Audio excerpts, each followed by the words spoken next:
आप देख रहे हैं दिल्ली न्यूज़, आपकी पसंद, आपका विश्वास, सदा आपके साथ।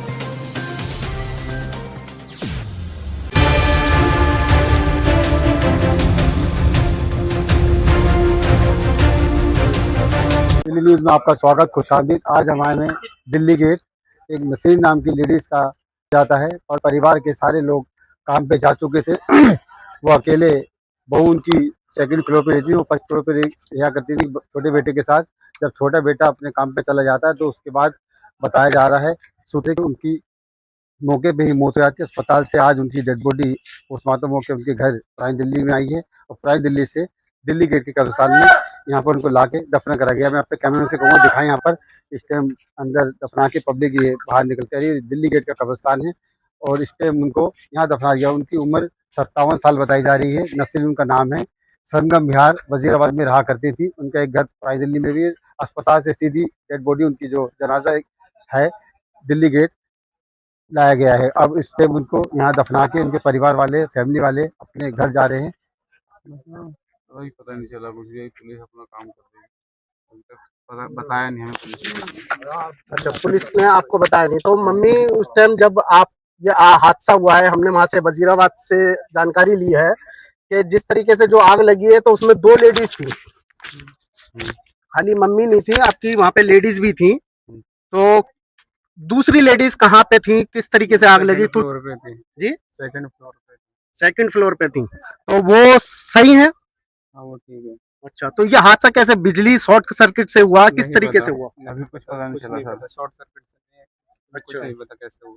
कोई गैस वगैरह की लीकेज वगैरह? कोई गैस लीकेज नहीं, कुछ अभी पता नहीं चला इसका, कोई कारण बताया तो नहीं। और कौन था घर में? जो लेडीज दूसरी थी? मम्मी और वाइफ थी बस। अच्छा, आपकी वाइफ थी? वाइफ आपकी ठीक है? हाँ। वो दूसरी फ्लोर पे थी? हाँ। अच्छा, ये नीचे फ्लोर पे हादसा हुआ है? फर्स्ट फ्लोर पे वो। तो ये पूरी बिल्डिंग आप ही की है? हाँ सर। अच्छा, तो ये सर क्या जानकारी क्या निकल के आ रही है? अभी आपने जो तहकीकात खुद भी तो की होगी आपने। जानकारी नहीं दी गई पुलिस की तरफ से। अच्छा, अभी कुछ नहीं बताया गया, कुछ पता नहीं लग पाया। मतलब आग लगी है और उसका अभी तक किसी तरीके का कोई पता नहीं लग पाया। किसी तरह का कोई आपको शक वगैरह हो किसी कुछ आज से पहले कभी कैसा मामला चल रहा है? नहीं है हमारे किसी भी वहाँ पर। अभी कुछ नहीं पता क्या चला। उम्मीद करेंगे, क्या गुहार लगाएंगे अपनी पुलिस से इसको दिल्ली लेकर पुलिस से ये है कि जल्द से जल्द सरकार से ये उम्मीद है कि जल्द से जल्द हमारा सही फैसला हो। सही फैसला और सामने आना चाहिए हाँ, मामला? आना चाहिए हमें। उम्मीद है लेकिन कि आपकी खामोशी आपका शक बता रही है। बताइए ना कुछ थोड़ा बहुत कुछ शक नहीं अगर है किसी भाई। तरह का हो, क्योंकि परिवार में जब उस मौके पे था ही नहीं, जब सब कुछ आप लोग पहुंच चुके थे अपने कारोबार की जगह। अभी हमने कुछ हमने देखा भी नहीं था। ओके। हमने अपनी माँ को बाद में देखा। हम्म। हम जब पहुंचे तो सब हो चुका था काम। घर जल चुका था, कुछ पूरा नहीं घर जल पता। चुका था, हमारी माँ ले आ चुके थे। तो हमने कुछ नहीं देख पाए अभी तक। हम उम्मीद तो नहीं कर रहे थे। माँ ने दम घर तोड़ा था या हॉस्पिटल में जाकर के? घर में डॉक्टर तो बता रहे घर में हो चुका था। चलिए, मग़फ़िरत की दुआ होनी चाहिए और फिर सब्र की दुआ होनी चाहिए। ये देखिए नसरीन का जनाजा कब्रिस्तान में आ चुका है। उनके रिश्तेदार, उनके आस पड़ोस के लोग, बताया जा रहा है जितने भी लोग को पता चला सब सदमे में हो गए कि अचानक, मैं बार बार हर वीडियो में कहता हूँ कि अचानक किसी के साथ हादसा होता है और अचानक किसी का इंतकाल होता है तो लोग वो बड़ा दुख होता है और विश्वास नहीं होता जो हमारे बीच में इंसान था उसके साथ ये कैसा हो गया। और बताया जा रहा है नसरीन अपने घर में थी, उनके साथ उनके परिवार के लोग थे। उनका बड़ा बेटा सेकंड फ्लोर पे वो बहू रहते थे और छोटा बेटा उनके साथ रहता था। पहले बड़ा बेटा काम पे जा चुका था, उसके बाद सब नाश्ता पानी लाने के बाद, अपनी अम्मी को नाश्ता कराने के बाद छोटा बेटा भी 8 साढ़े 8 बजे करीब जा चुका था। उसके बाद एक अचानक शोर मचता है कि घर में आग लग गई। जब आस पड़ोस के लोगों को पता चलता, जब लोग पहुंचते हैं, दरवाज़ा तोड़ के अंदर जाते हैं तो देखते हैं नसरीन का पूरा जिस्म जल चुका है। आनन फानन में कॉल की जाती है, दिल्ली पुलिस टीम आती है, क्राइम पे स्पॉट पे सब आते हैं, उसकी जांच होती है। नसरीन को अस्पताल लाया जाता है जब तक इनका इंतकाल हो चुका होता है।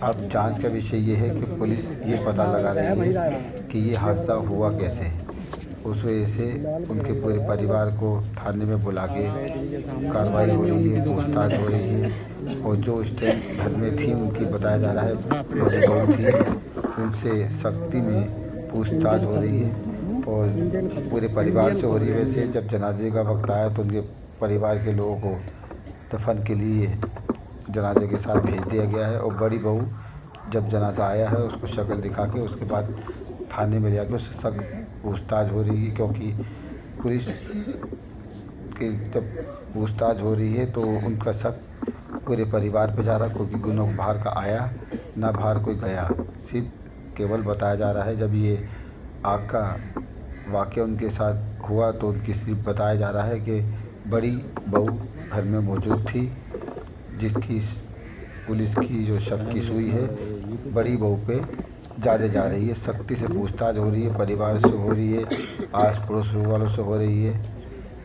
और जैसे भी इसमें कोई अपडेट आएगा नया तो हम आपको बताएंगे। मगर एक में बात ताज्जुब वाली बात बताई जा रही है कि किसी को भी आग लगती है घर में या वो आग के चपेटे में आती हैं, कोई सिलेंडर ब्लास्ट बता रहा है, कोई कह रहा है ये आग लगाई गई है। ये तो पुलिस का काम है, आने वाले टाइम में पता चलेगा जब पुलिस इस पे बताएगी। मगर उससे पहले हम इस विषय पे कुछ नहीं बोल सकते, क्योंकि कानून की बात है, कानून अपना काम कर रहा है। मगर पुलिस सख्त एक्शन में है और बार बार पुलिस वालों से लोग पे सख्ती बना रहे हैं और पुलिस वालों से ये अपील करी जा रही है जो भी इसका दोषी है, घर वाला या बाहर वाला, उस पर सख्त सख्त एक्शन हो। ऐसे लोगों को नहीं छोड़ा जाए जो ऐसा करते हैं। अब ये आग लगाई गई या खुद लगी है क्या है, ये जांच का विषय है। हम इतने ही कह सकते हैं, इसकी सख्त सख्त कार्रवाई। जैसे कि हमने आपको सारी खबर दिखाई, आपने देखी हो किस तरीके से उनके बारे में बताया, उनके फैमिली से बात करी, जैसे उनका जनाजा आया, हमने आपको सारी जितनी भी हमसे कवरेज हो सकी थी हमने सारी करी। मैं दिल्ली न्यूज़ से आसिफ खान, फिर मिलेंगे नई वीडियो पे नई जगह पे, जब तक के लिए जय हिंद।